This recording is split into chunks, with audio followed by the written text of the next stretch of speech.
کومو کسانو چې د بېنظیرو د روپو لپاره رجسټریشن کړی دی او هغه چې په راتلونکي وخت کې به موږ ته دا روپۍ میلاو شي یا کوم کسان دا روپۍ د ډېر وخت نه اخلي نو ستاسو دغه روپۍ چې دی دا بندېدی هم شي یا کوم کسان د دې لپاره رجسټریشن کول غواړي نو که ستاسو سره دا شیزونه نو تاسو ته هم دا روپۍ چې دی دا نشي میلاویدی ځینې کسان وایي موږ غریبانان یو او موږ ته دا روپۍ چې دی دا نه میلاویږي او مالداره کسان ته چې دی دا روپۍ میلاویږي نو هغه هلته کې انلاین ریکارډ چې دی دا ګوري ستاسو انلاین ریکارډ ګوري د هغې نه وروسته چې دی دا روپۍ تاسو ته ملاویږي نو دا ویډیو ستاسو د ټولو دپاره لازم ده که کومو کسانو ته روپۍ ملاویږي د هغو لپاره هم لازم ده که کوم کسان د دې لپاره رجسټریشن کوي نو د هغو لپاره هم لازم ده یا کوم کسان په اولنۍ پیره باندې دا روپۍ راغستې نو د هغو لپاره هم لازم ده ځکه سبا ورځې بیا ستاسو دغه روپۍ چې دی دا بندېدی شي کومو کسانو ته چې په اولنۍ پیره دا روپۍ میلاو شوي نو هغو ته خو به د دریو کالو پورې چې دی دا روپۍ به میلاویږي خو د دریو کالو نه پس چې دی تاسو ته به د دوباره اندراج دپاره میسیج راځي او تاسو به دوباره اندراج چې دی دا به کوئ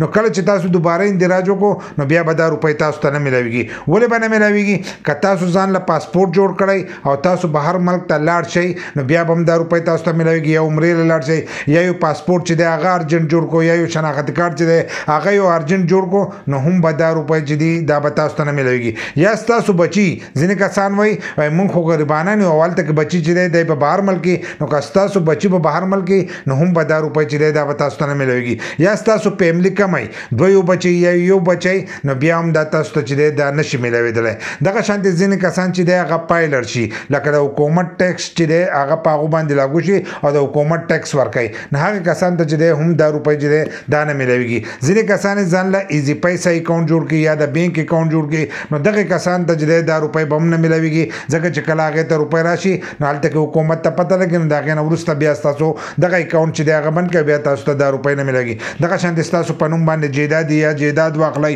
یا د بل کس نوم ته ور واړوئ نو په هغه وخت کې چې دی هم دا روپۍ تاسو ته نشي میلاودلی او که ستاسو په نوم باندې ګاډئ نو هم دا روپۍ چې دی دا تاسو ته نشي میلاودلی دغه شانتې که ستاسو د بجلۍ بیل چې دی هغه په تاسو پسې زیات راځي نو هم به دا روپۍ چې دی دا به تاسو ته نه میلاویږي نو ډېر شرطونه چې دي هغه د دي خو ځینې کسان هغه شرطونه چې دی دا نه فالو کوي او هغه وایي موږ ته د بېنظیرو روپۍ چې دی دا نه میلاویږي دغه شانتې که تاسو د موبایل بیلنس چې دی دا زیات استعمالوئ نو د دې د وجې نه هم ستاسو روپۍ چې دی دا ختمېدی شي که تاسو دوباره اندراج وکړو نو دا روپۍ ختمېدی شي یا کومو کسانو نوی رجسټریشن کړی او د هغو سره دا قسمه شیزونه نو هغو ته به دا روپۍ چې دی دا به نه میلاویږي ځکه چې هغه هلته کې انلاین دا په کمپیوټر کې ګوري چې کمپیوټر ته کوم شیزونه ختلي نو هغه هغو ته پته لګي نو د دې د وجې نه بیا ستاسو دغه روپۍ چې دی دا بندېدی هم شي ځینې کسان وایي مالدارو ته میلاویږي نو کومو مالدارو ته چې میلاویږي د هغو په نوم باندې دا هر سره چې دی دا نه موجود جیداد په نوم باندې نه موجود دغه شانتې پروت دی ګاډی په نوم باندې نه موجود